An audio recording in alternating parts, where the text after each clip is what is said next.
Minuto 60, Movistar con la reforma tributaria que el gobierno de Gustavo Petro ha anunciado radicará el próximo 8 de agosto. Pues la W conoció una serie de puntos de esta reforma que fueron socializados por el ministro de Hacienda designado José Antonio Campo y el director de la DIAN designado Luis Carlos Reyes, y pues que hasta ahora no se conocían. Luis, a ver, vamos uno por uno y usted me va diciendo si esto se sabía, si esto no se sabía, porque aquí tenemos muchísima carne del proyecto que se va a presentar el 8 de agosto por parte del gobierno. Primero, no se tiene previsto establecer un impuesto de renta presuntiva. Pues Lucas, de esto se había mencionado, pero esto pues es algo pues inédito porque no se tenía claro si se iba a hacer o no se iba a hacer. Ese es uno de los puntos que más ha llamado la atención de esta temática que se llevó a cabo durante una reunión con el gremio Aliadas. Y antes de eso, Lucas, hay que mencionar algo, y es que en esta reunión también se dijo que se quiere recaudar entre 50 a 80 billones de pesos. Eso es una cifra que yo nunca había escuchado. 80 billones de pesos es una cifra que nunca se ha recolectado en una reforma tributaria, y de hecho 50 ya se estaba diciendo que pues era mucho, e incluso Luisa, el mismo ministro de Hacienda... Luisa, pero tal vez precisar algo ahí para que no haya confusión con el origen del reporte. Si yo entendí bien, los 80 billones incluyen la lucha contra los evasores, ¿no? Sí, que es bastante, claro. Es una cifra pues muy grande la lucha contra la evasión. O sea, hace parte de la reforma porque yo no sé y lo pregunto.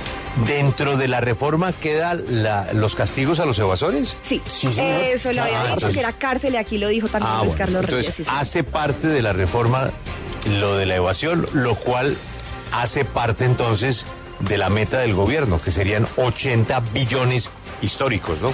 Totalmente histórico. Es que, a ver, Julio, este documento está lleno de perlitas y de detallitos. Ya empezamos con el primero. Nada de impuesto de renta presuntiva, una de las líneas rojas que había puesto Germán Vargas Lleras. Segundo punto, vuelve el impuesto al patrimonio y va a aplicar para patrimonios superiores, ojo a la cifra, de 2.000 millones de pesos. Tercer punto.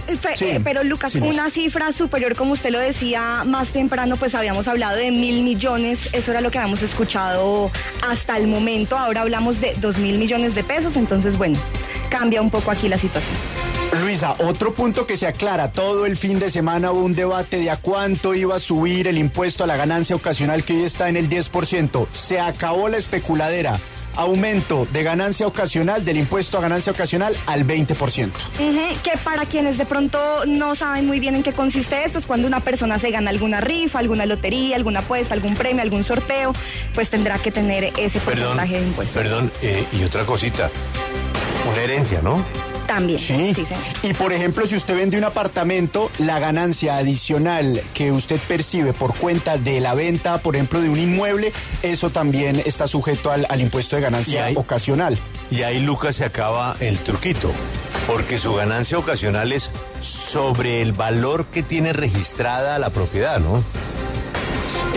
Ahí ese es ese es un punto bien importante, Julio, y el ministro de Hacienda designado José Antonio Campo ha dicho que la ganancia ocasional es una de esas herramientas que usan sobre todo las personas de mayores ingresos, y que por esa razón había que aumentar ese impuesto que hoy está en el 10%, se acaba la especulación, llega al 20%. Otro punto, Luisa, sobre este yo creo que ya sí se había hablado, modificación del impuesto de renta para personas naturales. Va a aplicar para ingresos superiores a 10 millones de pesos mensuales, y habrá modificación de las exenciones que hoy en día existen, en particular reducir el monto del beneficio existente a las AFC a cerca de 700 unidades de valor tributario como máximo. Sí, de eso ya se había hablado, e incluso esa no va a ser la única exención que se va a ir.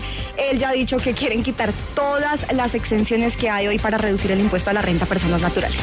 Importantísimo, Luisa, ya lo confirma nuevamente el ministro Campo.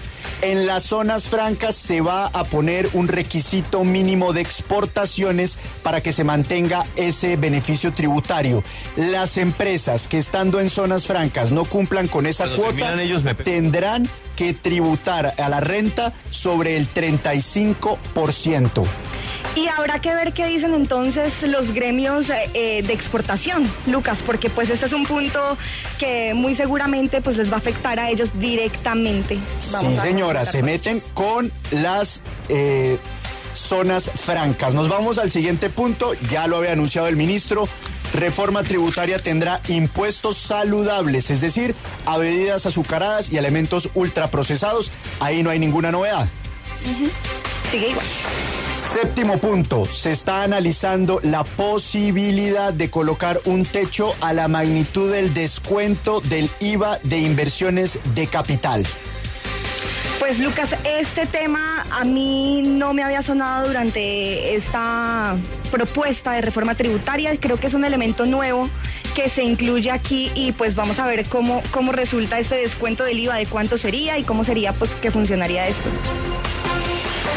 Otro punto que reitera el ministro, ya lo había anunciado el presidente electo Gustavo Petro, desde el Ministerio de Hacienda, en coordinación con el Ministerio de Comercio, se va a buscar fortalecer la política de desarrollo productivo para que las empresas mejoren su competitividad de cara a una mayor internacionalización, y con el Ministerio de Agricultura se va a impulsar la competitividad del agro colombiano para que se puedan producir insumos que muchas industrias necesitan y que hoy se importan. Ahí ninguna novedad. Otro punto importante, Luisa, el Fondo Nacional del Ahorro se analiza convertirlo en un banco para el financiamiento de vivienda. Esto también es nuevo, ¿verdad? Esto también es nuevo con esa precisión de que sea el Fondo Nacional del Ahorro específicamente, porque sí había hablado el ministro designado José Antonio Campo de fortalecer también los bancos de desarrollo, de pasarlos como compañías de financiamiento o como bancos, pero con esta precisión es una novedad que ya lo hayan puesto y que quede consignado también en la reforma tributaria.